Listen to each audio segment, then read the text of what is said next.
लो चाचा। अरे बेटा, जब अच्छे से काम नहीं हो रहा तो क्या जरूरत थी करने की। और बुढ़ापे में इतनी निकम्मी औलाद, किसी वृद्ध आश्रम में चला जा जो 2 वक्त की रोटी नहीं दे सकते। अगर काम करना है ना तो अच्छे से कर, नहीं तो कल मत आना।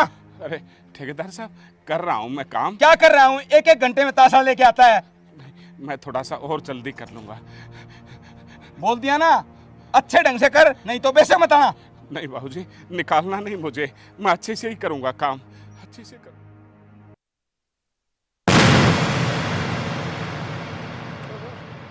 पीछे लेना, देखो मुझे लगा पापा है ना शायद। अरे तुम्हारा दिमाग खराब है क्या? पापा यहाँ क्या करेंगे? वो तो घर पे हैं। नहीं यार, नहीं यार, ठीक कह रही थी। ये तो बाबूजी है। तुम उतरो, एक बार मैं बात करके आता हूँ। अरे नहीं नहीं रमेश, क्या कर रहे हो? अगर यहाँ पे बात करोगे तो नाक कट जाएगी हमारी। कोई क्या कहेगा कि इनके बाबूजी यहाँ पे काम करते हैं। इन्हें ना घर पे आने दो, घर पे ही बात करेंगे। रुको, मैं इनकी वीडियो बना लेती हूँ। अरे काका, इतना वजन लेके क्यों चलते हो? जब बीमार हो जाओगे तब कौन काम करेगा? पैसे कैसे कमाओगे? अरे बिटिया, इंसान यहाँ पर 2 ही काम करने के लिए आता है, कर्ज और फर्ज। तो फर्ज तो पूरे हो गए, कुछ कर्जा देना है, बस वही उतार रहा हूँ।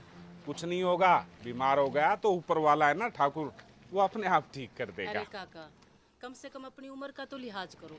अब तो आपको आराम करना चाहिए।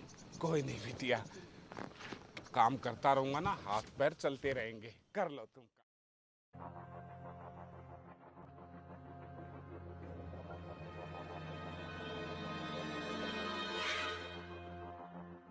कुछ भी नहीं पता है। अगर आज आइए आइए, आपका ही तो इंतजार कर रहे थे हम दोनों। वैसे मैं जान सकती हूँ कि आप कहाँ से तशरीफ लेकर आ रहे हैं? मैं तो बिटिया रमेश बेटा को बताया था ना, मैंने फोन किया था तो मैं बैंक में था। ओहो अच्छा, बैंक में थे आप। देखा, आपके पापा बैंक में कितनी ज्यादा मेहनत करते हैं। दिखाई दे रहा है ना आपको? बाबूजी, बैंक में जॉब वॉब लगी क्या आपकी? अर्चना, मुझे लग रहा है बाबूजी की बैंक में जॉब लग गई। आज भी बैंक में थे, 2 दिन पहले भी बैंक में थे, 1 हफ्ते पहले भी बैंक में थे। वाह बाबूजी, कमाल है। जॉब नहीं लगी रमेश, मुझे लगता है पापा के पास में बहुत सारा पैसा हो गया है, इसीलिए तो हर रोज बैंक में जाना पड़ता है इनको।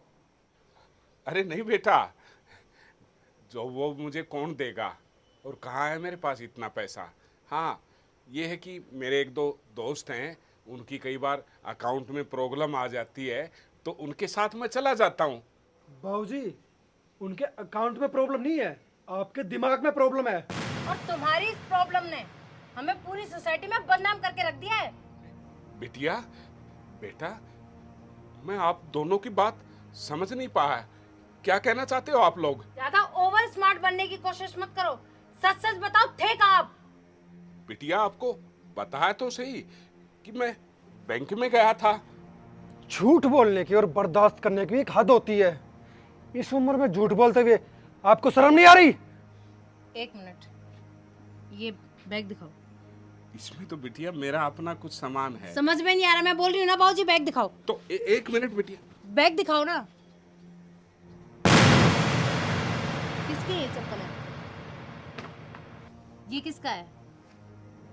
1 मिनट रुको, और भी सबूत है मेरे पास में। रमेश, फोन दो। कौन है ये? बाबूजी, ये कौन है? आप ही हो ना? बिटिया मैं क्या वो? एक बात बताओ, किस चीज की कमी है आपको इस घर में? आपको रहने के लिए घर दे रखा है, खाना टाइम पे आपको मिलता है, एसी रूम दे रखा है, और क्या चाहिए आपको? अरे किस चीज की कमी है आपको? ऐसे पैसे की कौन सी भूख थी जो वहां पे 2-2 रुपए की मजदूरी कर रहे हो? अरे कम से कम अपनी नहीं तो हमारी इज्जत का तो ख्याल करते बाबूजी। हाँ, आप लोगों ने बहुत अच्छी फैसिलिटी दे रखी है मेरे को। मुझे टाइम पे खाना मिल जाता है, वक्त पे सोने की जगह मिल जाती है, एसी रूम भी दे रखा है। बिल्कुल आप सही है, आपने सब कुछ देते हुए भी मुझे अपना वक्त नहीं दिया। तुम दोनों सुबह अपने अपने काम पे चले जाते हो और मैं यहाँ अकेला हैं? किसके साथ बातें करूं? शाम को आते हो, खाना खाया, मुझे दे दिया और अपने अपने रूम में चले गए। अरे अपने बाप के पास कभी बैठे? भाऊजी कैसे हो, तुम्हारी तबीयत कैसी है? हैं? नहीं था ना वक्त है? सब कुछ देने के बावजूद भी मैं भिखारी हूं तुम्हारे प्यार का, क्योंकि तुम्हारी माँ जाने के बाद जिंदगी पहाड़ जैसी लग रही थी। पर सोचा बहू है, बेटा है, अच्छी सी जिंदगी गुजर जाएगी। पर नहीं, तुम्हारे जाने के बाद बाहर घूमने के लिए चला जाता था और तुमने तो मुझे ये भी नहीं कहा बाबूजी ये 100-200 रुपए अपनी जेब में डाल लो, कभी कोई खाने का मन हो तो खा लेना। नहीं दिया ना, सिर्फ 2 टाइम की रोटी। तो बाहर सेक्टर 9 में वृद्धाश्रम है, वहां मेरे अपने कुछ जानने वाले हैं, उनके पास चला जाता था और जीवन अच्छा गुजर रहा था।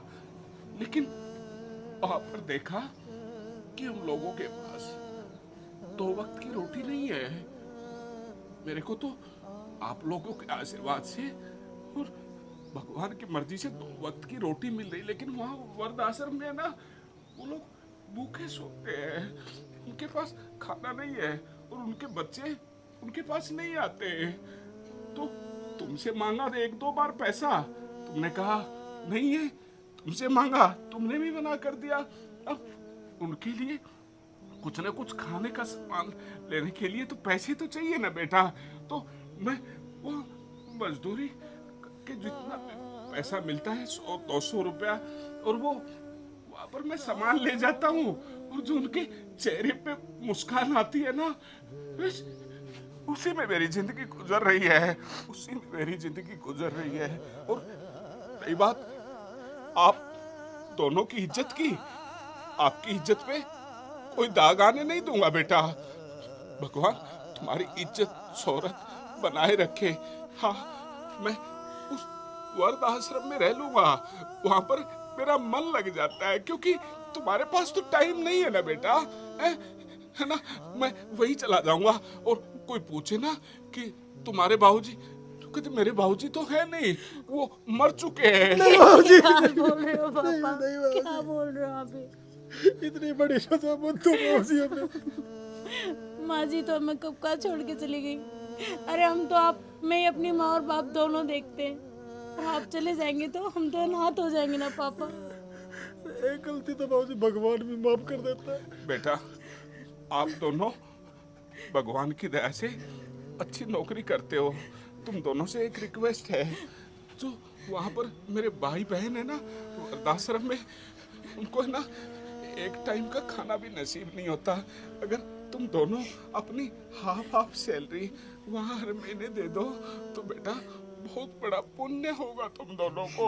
ठीक है पापा, जैसा आप कह रहे हैं ना हम दोनों वैसा ही करेंगे, लेकिन आप तो हमें छोड़ के मत जाना। हम अपनी कमाई का आधा हिस्सा वृद्धाश्रम में दे देंगे, पक्का प्रॉमिस पापा। तुम मेरे साथ वहाँ वृद्धाश्रम में भी चला करोगे ना? हाँ, पक्का पापा पक्का। बस आप छोड़ के मत जाना। ऐसे बच्चे इसे सबको दे, सबको दे। हरे कृष्णा हरे कृष्णा।